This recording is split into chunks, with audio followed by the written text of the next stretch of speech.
How to convert LazPayLater to CIMB Bank.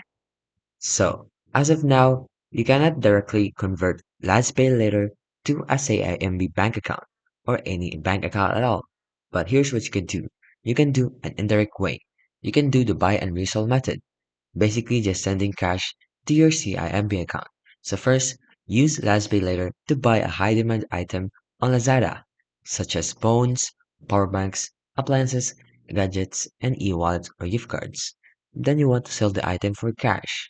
You can post it on Facebook Marketplace, Carousel, or Shopee, and just agree to meet up or cash payment from the buyer.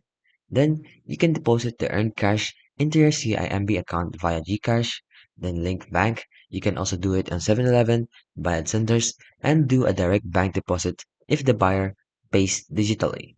So here's some important notes. You're still obligated to pay the last pay later in full, even if you resell, and make sure to avoid buying from untrusted sellers or using third-party cash conversions services and many because they are scams. So don't do this often because Lazada might flag your account for suspicious activity.